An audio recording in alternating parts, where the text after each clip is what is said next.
Holy shit.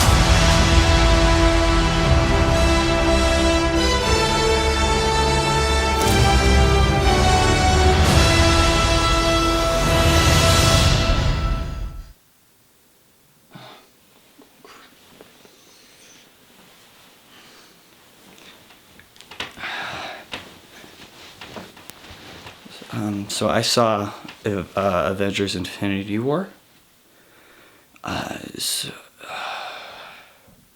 It was good. Okay, so right, I'm just like, I have a lot of emotions going on right now. There's a lot I have to talk about. Spoilers, by the way, I don't know why you're on here. What? It was crazy. They had so much to tackle, and it wasn't the perfect movie. It definitely had its flaws, which I can't think of right now because there's a lot right now that I'm doing English. Hi. It had its issues, but for what the movie had to do, I mean, it did a fantastic job. It had so much to accomplish and so much to satisfy. And I mean, I didn't leave the theater satisfied because I want to see part two, but I have to wait a year for that. I have to wait a year for part two. So that's, if you're still watching this and you haven't seen Infinity War, then you're just a big, dumb, stupid head. No, get out of here. The very first scene starts right after Thor Ragnarok. So it has the entire Asgardian ship completely destroyed, all the Asgardians dead, and they kill Loki. They just get rid of Loki, and that was just like really heartbreaking, because obviously deaths in superhero movies don't mean a lot, and obviously like deaths with Loki really don't mean much. I mean, how many times has he died? Like 2 or 3 times? Whatever, big deal. He dies all the time. But this kind of hit because this one is gonna stick. I mean, this one was brutal. My question was, where's Korg and my boy Meek? Like the rock guy and the scissor guy from Thor Ragnarok. They would not have fit in this movie like at all. They're both cartoon characters, but like, where are they? With like a little bit of an explanation. I mean they're dead.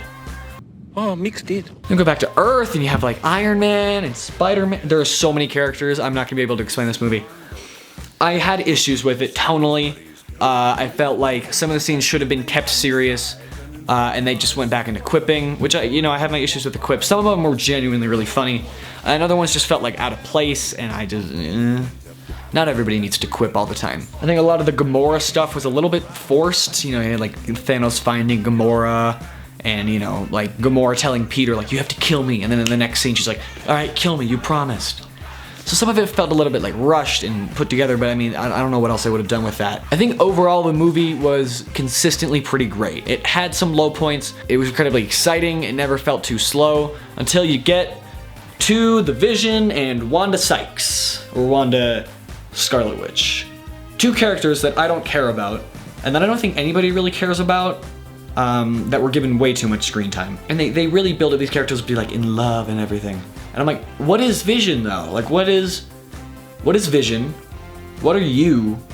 I don't care about either of you because you're both boring. Wasn't she Russian? I don't know if this is just me, but I remember in Age of Ultron, aren't they both have like Russian accents. Not very good ones, but Russian accents nonetheless. She just drops it completely. She just has like a normal American accent. I mean, there were people clapping in my theater, which if you clap in a theater, you suck.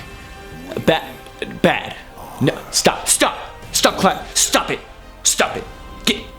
Get. And you also have that thing with Red Skull, which I'm confused about. When I saw it, I was like, what? Huh? But you died, didn't you? But I'm like, nah, he didn't die. He's alive. And I'm like, but why though? I've never been more happy to see a Nazi.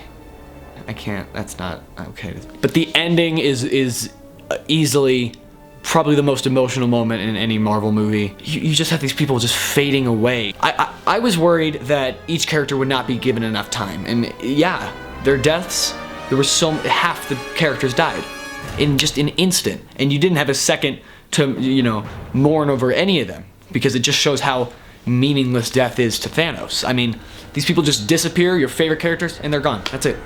They're just gone in the wind, like they never existed, and you don't have time to mourn for it. I mean, that's how these characters felt. That's how we felt. I mean, we've known them just as long as they've known each other. I mean, I've grown up with these characters. I bet a lot of you have grown up with these characters, and even if, you're just a 45-year-old virgin who's on YouTube watching a 15-year-old review Avengers, you probably, these characters have made an impact on your life. And it was incredibly emotional to see these iconic figures just gone, just drift away. Tom Holland did a fantastic job, but I mean, his death was just drawn out and just brutal. And just like hugging Tony Stark, and you could see it in you had Doctor Strange with the thing, and he's just like, he turns into leaves and undress away, and Groot is like there, and Rocky Raccoon is like trying to make sure Groot's okay, but Groot's gone. Groot's just, he doesn't make it. And then they kill off Black Panther. Like, he's just had his movie. And then he drifts away, and then he's just gone, and then it's just like...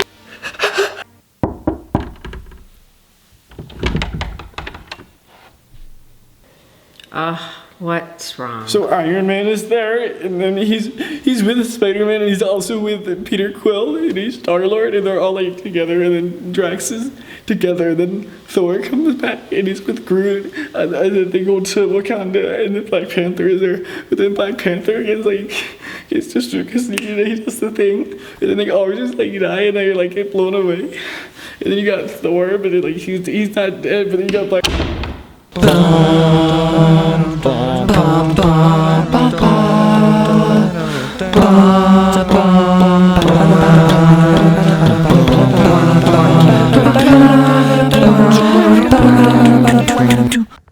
Doctor Strange said that there were 14 billion different realities. What if Avengers Infinity War is just one of those realities? Or it was all a dream, who cares?